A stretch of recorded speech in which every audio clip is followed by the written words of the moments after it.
Futebol sem fronteiras. Jogo jogado dentro do campo e fora dele. Bastidores, economia, política, turismo. O podcast do UOL para quem gosta de futebol internacional e tudo o que vai além de um simples grito de gol.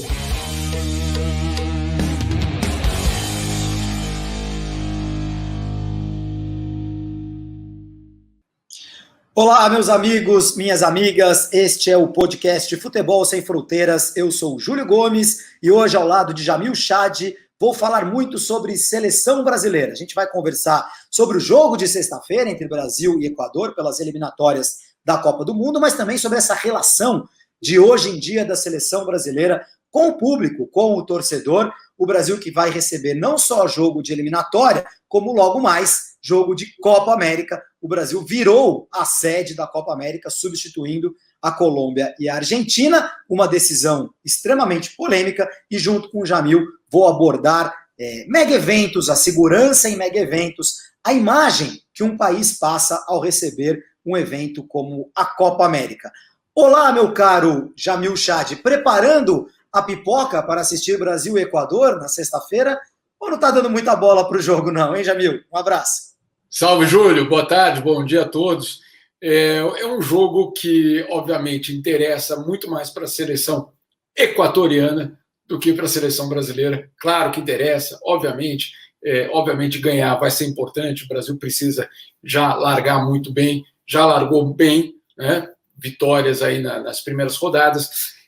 Mas eu tenho a impressão de que esse é um jogo muito mais importante para a seleção do Equador, pelo menos arrancar um empate, do que para a seleção brasileira. Eu digo isso porque, de fato, a gente tem uma Copa do Mundo no ano que vem, no final do ano que vem, não é no meio do ano, dessa vez, mas temos aí um continente que tem quase metade das suas seleções que se classificam. É basicamente impensável, com esse início da eliminatória, 4 vitórias, etc., o Brasil ter algum tipo de risco. Mas, sim, é jogo da seleção, é jogo de eliminatória. Você sabe muito bem, Júlio, em outros lugares do mundo, a Copa do Mundo não acontece naquele país sede a cada 4 anos. Ela começa nas eliminatórias. As eliminatórias são a Copa do Mundo, né? A gente aqui no Brasil costuma chamar de Copa do Mundo só a fase final, mas para uma enormidade de países, a maioria, a Copa do Mundo é tudo isso. E a tentativa de jogar justamente contra o Brasil, contra a Argentina, contra a turma que se classifica sempre, na verdade. O Equador tem um bom começo de eliminatórias. Eu vou dar um panorama rápido, a gente vai falar muito sobre o jogo por trás dos jogos, né? A gente vai falar sobre os bastidores, porque a América do Sul está vivendo... A América do Sul eu posso chamar de epicentro da pandemia, né, Jamil? É que agora o subcontinente indiano ali também está vivendo isso de uma maneira muito forte, mas a América do Sul é há bastante tempo o grande centro da pandemia mundialmente, e a América do Sul se depara aí com fases decisivas de Libertadores, com Copa América, com eliminatórias da Copa. Mas muita gente nem se lembra que essas eliminatórias começaram. Eu confesso que antes do nosso podcast, fui pesquisar para lembrar contra quem que o Brasil tinha jogado, porque já faz tempo. Foi lá em outubro e novembro de 2020, que começaram as eliminatórias, né? Deveriam ter começado antes, lá em março. Aí a pandemia parou tudo, né? Parou não só as eliminatórias sul-americanas, mas parou tudo, parou o mundo lá no primeiro semestre do ano passado. Depois as coisas foram voltando pouco a pouco, com mais ou menos organização, não só em termos esportivos, mas nas próprias sociedades. E as eliminatórias sul-americanas acabaram tendo 4 rodadas disputadas no final do ano passado. O Brasil ganhou os 4 jogos que fez. O Brasil ganhou, vamos lá lembrar dos resultados, né? O Brasil ganhou de 5-0 da Bolívia aqui em São Paulo, o Brasil ganhou de 4-2 do Peru em Lima, o Brasil ganhou por 1-0 da Venezuela no Morumbi, em São Paulo também, e o Brasil ganhou por 2-0 do Uruguai no Centenário. Já o Equador, que é o adversário desta sexta-feira, o Equador estreou perdendo para a Argentina por 1-0, na Bomboneira, mas depois ganhou de todo mundo. Fez 4-2 no Uruguai, ganhou por 3-2 da Bolívia na altitude e ganhou por 6-1 da Colômbia. Então é uma seleção que teve um ótimo início. Da outra vez já aconteceu isso e o Equador acabou se classificando para a Copa, né, Jamil? Bateu na trave. Bateu na trave. Tava com a vaga na mão e acabou derrapando no fim. As rodadas 5 e 6, que seriam disputadas no começo deste ano, já em 2021, foram adiadas, quando a pandemia apertou em março. Não que tenha desapertado, mas foi o que aconteceu. E agora temos rodada novamente, as rodadas 7 e 8, antes do início da Copa América. O Brasil ganhou todas, o Equador, terceiro lugar, com 9 pontos ali no topo, junto com o Brasil e com a Argentina. Esse é o panorama, Jamil. Mas eu acho que o jogo é pouco importante perto de tudo o que está acontecendo. E até para quem está acompanhando a gente ao vivo no YouTube, podem mandar mensagens. O Walter Galvão, por exemplo, manda mensagem, né? Copa América, CPI, existe país melhor para se viver? Esse é o ponto, Jamil. É difícil olhar para a seleção brasileira e desassociar a seleção brasileira de tudo que está acontecendo, né? É muito complicado extirpar o futebol dessa loucura que a gente está vivendo. É muito difícil, Júlio. E vamos colocar no contexto que a pandemia é a pior situação sanitária do mundo em mais de 100 anos, é o pior tombo da economia mundial em 70 anos, é uma crise que desfaz os avanços sociais obtidos durante 30 anos, ou seja, é um evento que daqui a 50 anos, nos livros de história dos nossos netos, esses anos terão um capítulo especial, 2020 e 2021. No capítulo especial, a pandemia de 2020, ou seja lá qual for o nome que vão colocar no futuro os historiadores, quando tiver um capítulo, um subcapítulo de Brasil, vai ter o seguinte: um país que nunca foi a uma grande guerra com grandes perdas, claro que foi a Segunda Guerra Mundial, etc., mas nunca teve enormes perdas da sua população, de repente, por conta de uma pandemia, tem mais, ou vai perto, de 500 mil mortos. Enquanto isso, se pensava na organização de eventos esportivos. Então, o choque que eu acho que a história vai contar é esse, não, calma aí, com tudo aquilo que estava acontecendo naquele país, teve tempo para parar e organizar um evento? Não é, e aí, Júlio, eu acho que você tem razão em colocar essa questão pelo seguinte, não é uma questão, mas qual a diferença e é uma boa pergunta, qual a diferença da eliminatória da Copa do Mundo, da eliminatória, da Copa América, da Libertadores, do Campeonato Brasileiro, do Campeonato Paulista? Claro, é uma pergunta válida. Mas a outra pergunta é o seguinte: por que um evento extra que envolve justamente a atenção do governo? Qual é o motivo que um país com 500 mil mortos e milhares de famílias em luto, com sérios problemas financeiros, etc., precisa ter um governo que por horas que seja. Talvez o negócio não tenha levado tanto tempo assim, mas um país que em algum momento teve um governo que falou assim: não, agora vamos parar de falar de vacina porque eu tenho que resolver em que estádio vai jogar a seleção brasileira. Não. É inadmissível. Né? E é essa história que é o absurdo. Eu acho que não é tanto, não sei se o debate chegou aí desse jeito, Júlio, mas não é tanto o fato, mas a Copa América, em termos de segurança, em termos de protocolo, é relativamente fácil. Claro, mas a questão não é essa. A questão é você dar uma sinalização ao mundo de que, olha, enquanto mais de 1.000 pessoas morrem por dia no Brasil, entre as nossas prioridades está organizar um mega evento. É difícil justificar e difícil explicar isso no futuro na história. Vamos pouco a pouco. A gente deu uma invertida na pauta e eu vou querer trazer... Não, perdão. Que é isso? O podcast é nosso. Não é meu. É meu e teu.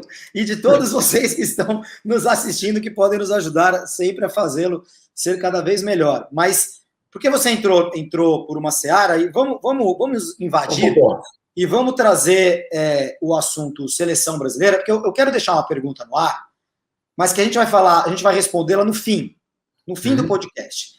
Se o jogo da seleção contra o Equador, nesta sexta-feira, no Beira-Rio, tivesse público, a seleção seria o quê? Vaiada, aplaudida, os cartazes de abaixo cloroquina iriam ser retirados como manifestação política. Né? Será que se alguém tivesse um cartaz assim, não tome cloroquina, isso ia ser considerado manifestação política? É capaz. Olha o absurdo. Olha o absurdo, mas é capaz. Ó, não tome um remédio. Isso virou manifestação política. Porque politizou-se a pandemia. Né? E era impossível não fazer. Em algum programa mais para frente eu vou conversar muito com o Jamil sobre protocolos, porque o que me parece que o que o Brasil faz pior, disparado do que todo mundo, nem é a quantidade de vacinas. Não, vacina tem, tá devagar, podia ter sido mais rápido? Podia ter sido antes? Podia ter sido o melhor do mundo nisso, não fomos, mas também não é o pior, tá junto com um monte de gente.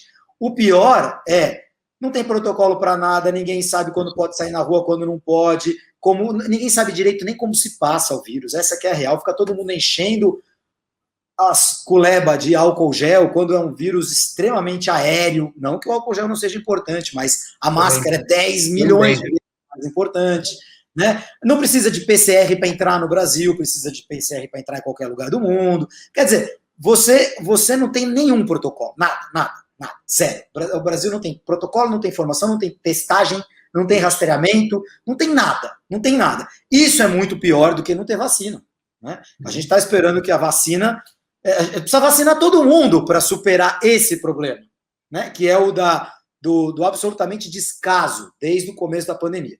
Mas então eu vou chegar na seleção brasileira e na relação da seleção brasileira com o público. Mas antes, Jamil, eu quero te fazer uma pergunta. A Copa América, especificamente a Copa América, porque a gente sabe que Campeonato Brasileiro acontece uma desculpa oficial para Campeonato Brasileiro, campeonatos estaduais gente, tem centenas, milhares até de trabalhadores em volta do futebol que precisam trabalhar, está todo mundo trabalhando, né? Está tudo aberto, não deveria ser assim, mas está tudo aberto, então o futebol é apenas mais uma área, certo? Muito bem. A Libertadores, a Sul-Americana, já é um pouco mais discutível, mas ok, também são cotas, também é dinheiro, etc e tal. As eliminatórias da Copa, mais discutível ainda. E aí chegamos à Copa América, que é um evento. É um evento. Ninguém depende da Copa América para não morrer de fome, em termos de jogadores, técnicos, etc. Ou depende? E aí que está a minha pergunta, Jamil. Por que diabos a Copa América precisa ser realizada? Vamos lá, Júlio. Tem pelo menos aí dois motivos. Um deles é uma programação que a Conmebol fez, na verdade, vai fazer, para sincronizar a Copa América com a Eurocopa.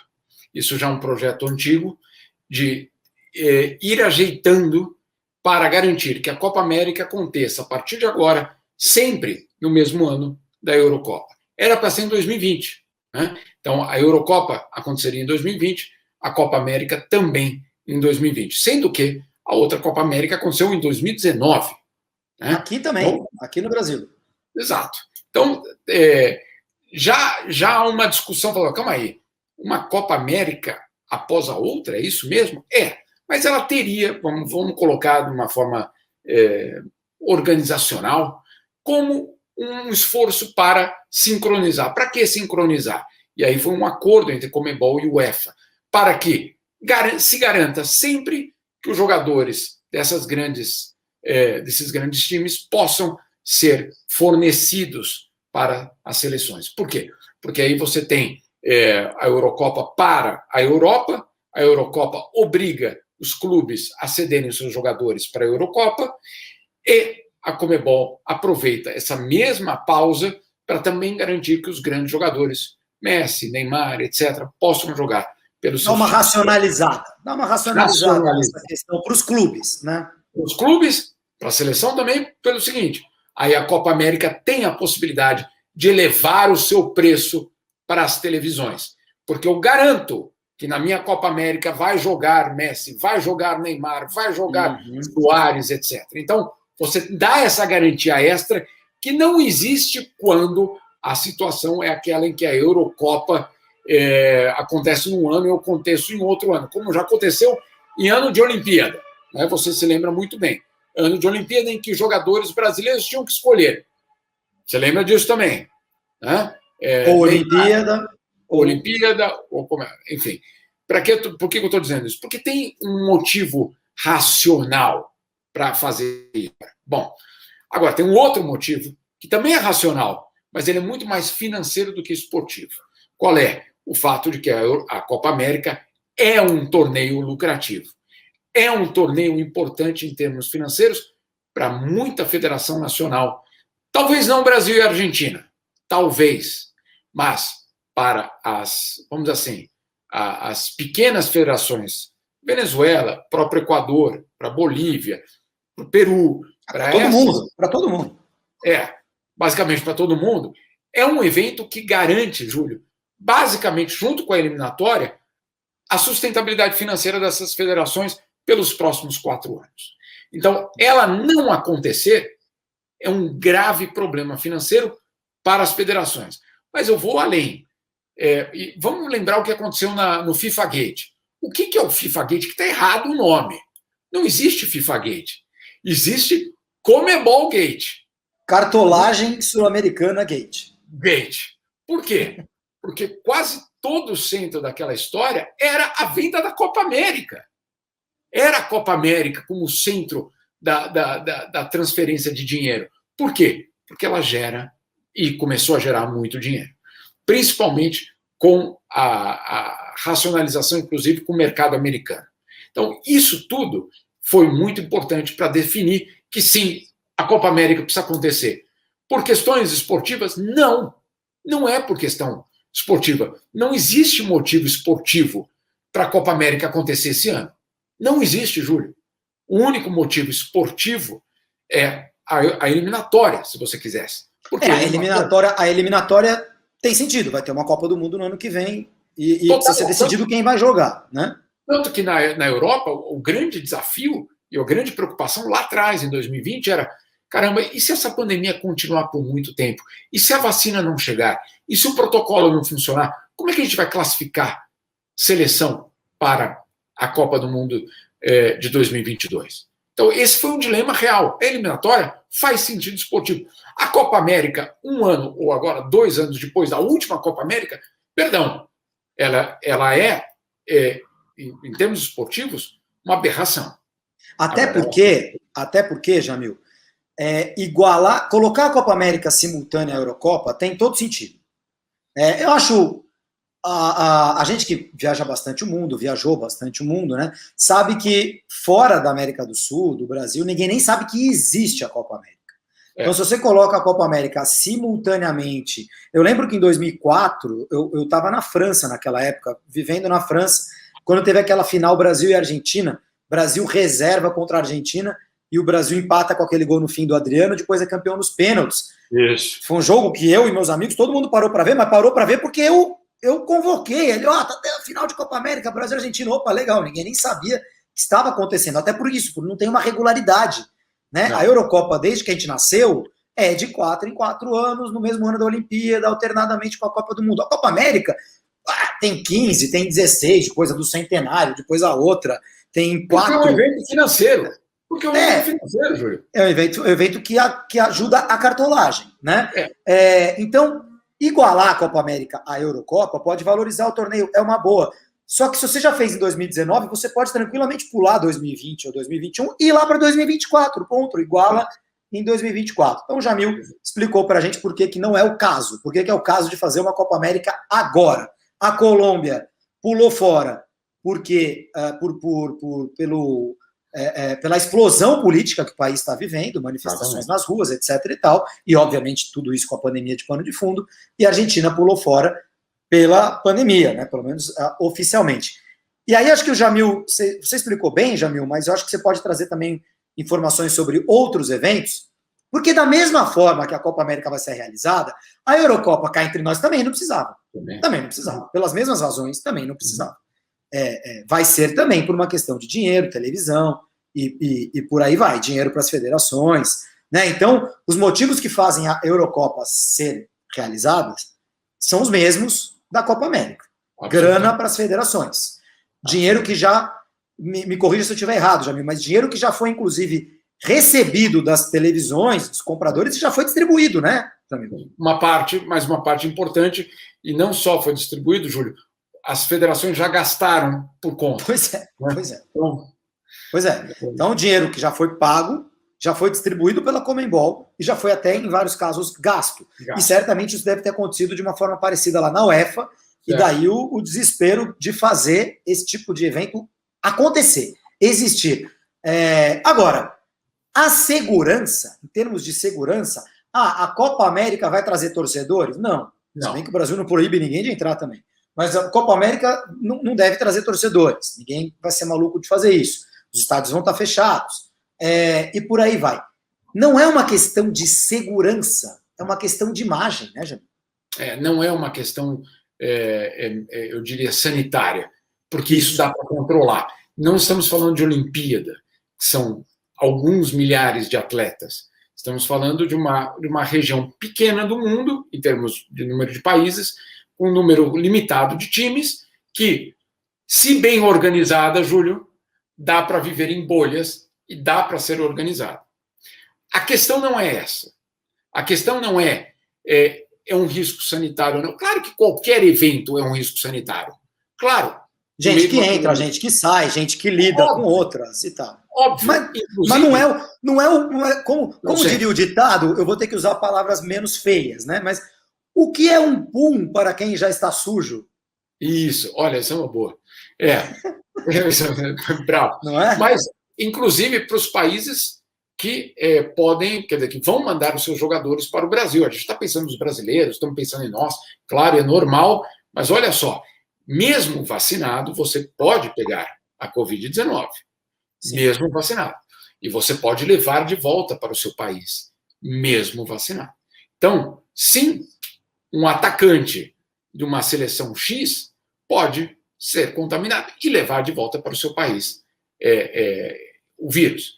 E, eventualmente, a variante P1, que agora chama Gama, não o time, mas Gama, a letra do alfabeto. A P1 é a nossa, né? P1 é a nossa, que agora não chama mais P1 e não é nossa. Chama Vendemos Gama. os naming rights? Exato. Não, a OMS decidiu desnacionalizar os nomes das... Esse é outro debate. Enfim, fica para outra. Nós temos variantes brasileiras, sul-africanas, inglesas ou indianas. Temos nomes agora para elas. Enfim, dito isso, é o seguinte, não é uma questão sanitária, isso dá para controlar. Qual é o problema, um dos problemas da Copa América? Um deles é a mensagem ao mundo. Qual é a mensagem ao mundo? Temos outras prioridades. Temos 500 mil mortos, mas temos outras prioridades. Ou dá tempo na minha agenda para eu falar de outra coisa que não seja salvar a minha população. Essa é a imagem hoje do país. Eu participo de um grupo de WhatsApp de gente do mundo inteiro do futebol. Cartola, não cartola, observador, tem gente do mundo inteiro. Quando essa notícia foi dada, Júlio, as pessoas pensaram que era uma piada. Todos os estrangeiros. A reação foi, não. Como? Não é possível. Porque qual é a imagem do Brasil hoje de um país doente? De um país incapaz de lidar com uma pandemia. E que tem a ousadia, eu diria o escárnio, de organizar uma Copa América. Então, em primeiro lugar, a questão de imagem, extremamente negativa. Extremamente negativa. E, em segundo lugar, que é a outra parte que eu acabei de citar, é a questão de prioridades. Então, você imagina, você é uma família que você perdeu o pai e a mãe. Ou você é o pai, você perdeu um filho. Ou a esposa, ou o marido, ou o que seja. Ou o teu amigo predileto de infância. Qualquer coisa, qualquer uma dessas histórias. E você fica sabendo que o teu governo tem tempo de cuidar de outra coisa, que não seja a saúde na pior pandemia em 100 anos. Nosso amigo Juca Kfouri escreveu outro dia, é um tapa na cara, é um soco no estômago, mas acima de tudo, é uma humilhação a qualquer um que se sinta o que queira se sentir. E aí não é uma questão, eu sou de direita, eu sou de esquerda, nada. É uma questão de decência. uma questão de falar, calma aí, não, mas tem como fazer? Claro que tem como fazer. Sim, tem como fazer. Mas tem outras coisas que precisam ser feitas, né? Não vamos esquecer que as forças de segurança, por exemplo, forças de segurança vão ser deslocadas para esse tipo de coisa, quando poderiam estar distribuindo máscara N95 na porta do metrô aqui, coisa que não é feita. Eu sou Júlio Gomes, você está comigo com Jamil Chad, acompanhando a edição número 4 do podcast Futebol Sem Fronteiras. A polícia passou por aí, hein, Jamil? Por um momento eu achei que fossem te pegar, hein? Mas não era com você, né? Tá tudo certo. A conta, Jamil tem conta na Suíça, eu sempre falo isso para vocês. Desconfie de todo mundo que tem conta na Suíça. Mas eu dou o endereço da FIFA, é um pouco mais para lá. Passou, né? A polícia passou pela casa do Jamil, que o Jamil mora em Genebra. A UEFA é um pouco mais para lá, não é aqui não. Pode passar. Jamil, que mora em Genebra, é correspondente internacional lá há 2 décadas. Jamil, a gente está chegando ao fim desse podcast, Futebol Sem Fronteiras, mas antes, 2 coisas que eu quero abordar com você. Segurança em mega eventos. Então, quer dizer, a gente vai ter a Olimpíada, como você bem disse, a Eurocopa, a Copa América. Isso me parece que no primeiro mundo está bem solucionado, né? Essa questão de criação de bolhas, testa pra caramba e tudo mais. Não é esse o pepino, mas os mega eventos são um espelho, como você gosta de dizer, né?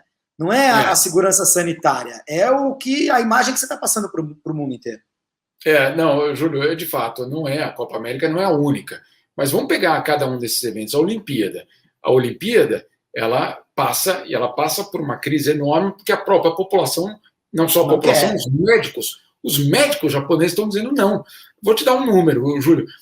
No Brasil, por dia, são mais ou menos 70 mil novos casos. 70 mil novos casos. Tá? No Japão, que tem uma população menor, mas não é 1/10 da população brasileira, né? Uma população um pouco menor.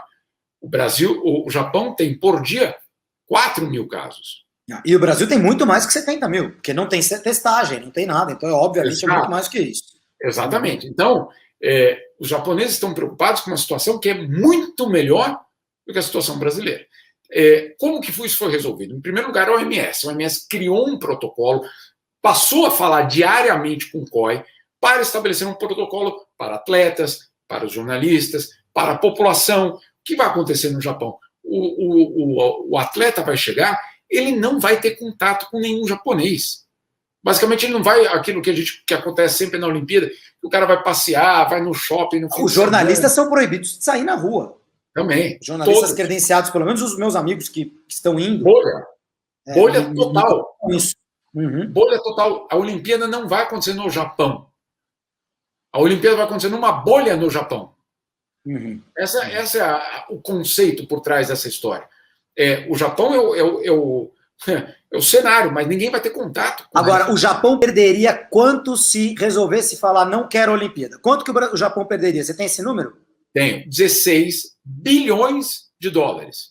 Então você faz um sacrifício para não perder dos cofres públicos 16 bilhões de dólares, por um azar que você deu, né? É um azar, né? O Japão já... Porque Júlio, foi a Olimpíada mais bem preparada das últimas décadas. Pois é.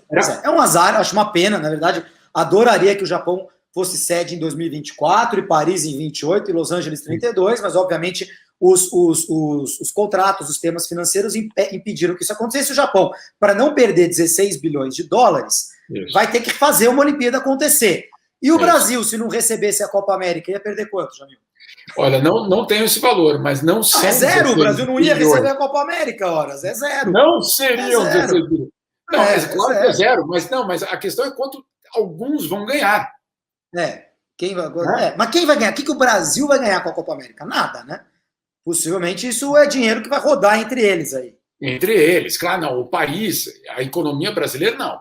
Agora, tem algumas coisas que eu tenho impressão de que vai ficar na dívida, na cota. Por que eu estou falando isso? Porque a Conmebol vai ter de agradecer por muito tempo o Brasil por ter sido o bote de salva-vidas. Salvador da salvação, né? Em termos de crédito político, o Brasil depois vai cobrar essa dívida em algum lugar. Ele vai cobrar. Em sede futura, em mudar o horário do jogo X porque quer, etc. Fica com crédito que a Conmebol um dia vai ter que pagar. Então, por isso... Conclui. Não é o Brasil. Isso que é aí que eu ia chegar, porque não é o Brasil, são esses representantes de Brasil. E aí, para a gente encerrar, não quero deixar passar esse tema. Em 2014, na Copa do Mundo, quando o Brasil perdeu de 7-1, já tinha muita gente torcendo contra a seleção brasileira. Isso. Ao longo dos últimos anos, a camisa da seleção brasileira foi sequestrada, essa que é a verdade. Ela foi sequestrada por uma parcela da população, 30% da população, uma parcela ideológica, problema nenhum. A ideologia pode e deve continuar existindo, mas essa parcela, esses 30 e poucos por cento da população, meio que sequestraram a camisa da seleção brasileira, né? Virou um símbolo de um grupo político, né? de uma ideia, daí que vem ideologia. Quem não está alinhado com essa ideia se sente hoje constrangido de usar a camisa da seleção. Mas vai mais além, vai para torcer contra a seleção. Você acha que nesse jogo de eliminatórias, na sexta-feira, Brasil e Equador, quando o Brasil entrasse em campo, o Brasil ia ser aplaudido ou vaiado se tivesse público no estádio, Jamil? Teria público no estádio? Não, se tivesse, uma hipótese. Não, mas teria público. Sempre tem, né? Sempre tem. Não, sempre tem, não tenha dúvida que tem. Eu acho que essa relação é uma relação que se constrói, né, Júlio? E nos últimos anos ela só foi destruída. Né? A deterioração dessa relação, ela passa por vários aspectos. Um deles é a traição. O que é a traição?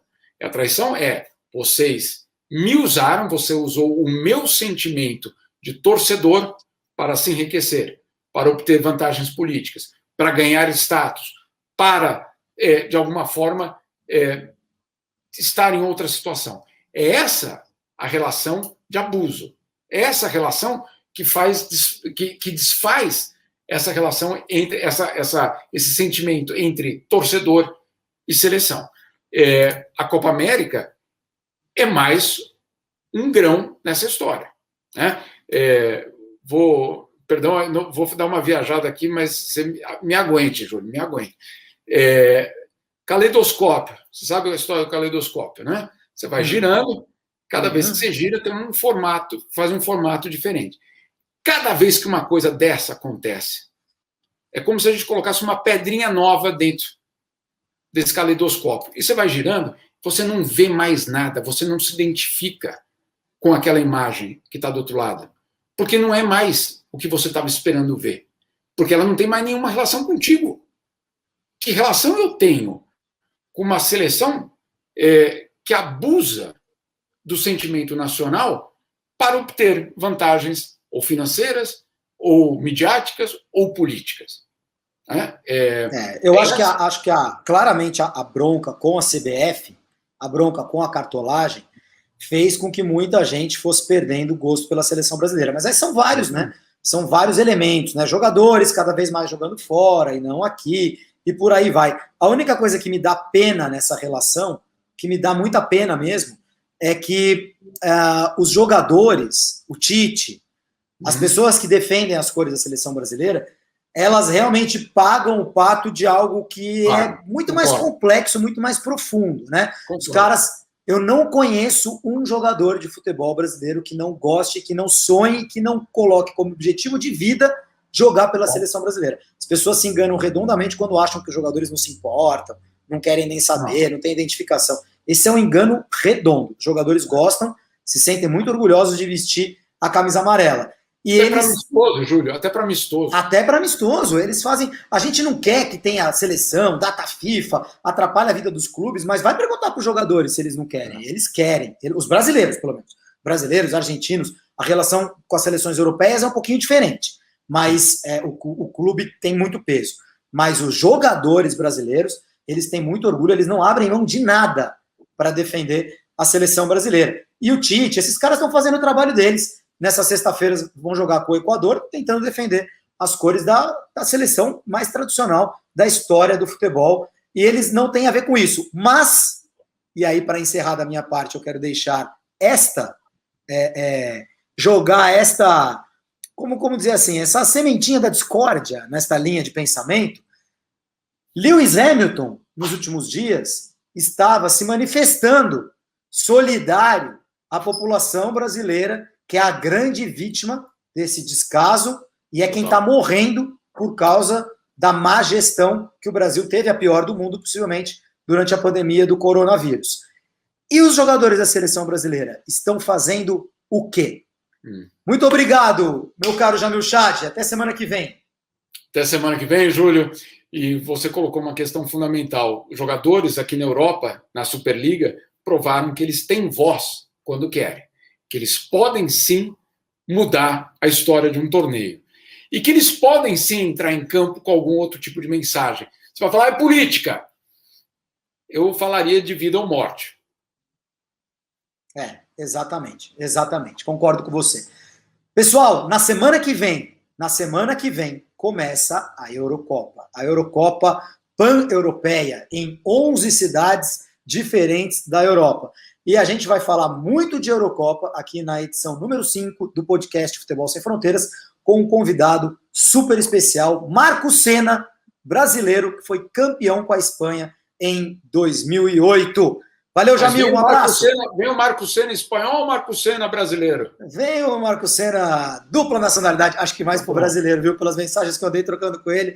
Mas o Marco Senna mora em Vila Real. Campeão, né? Trabalha com o Vila Real campeão da Europa League. Mas o Marco Senna e a Eurocopa são assuntos para a semana que vem. Esse foi o podcast Futebol Sem Fronteiras. Um abraço, Jamil. Um abraço, Júlio. Um abraço a todos. Obrigado a todos. Até a semana que vem. Futebol Sem Fronteiras. Jogo jogado dentro do campo e fora dele. Bastidores, economia, política, turismo.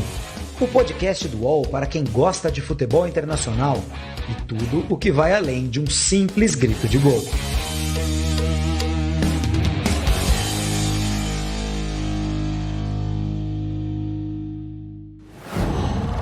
UOL.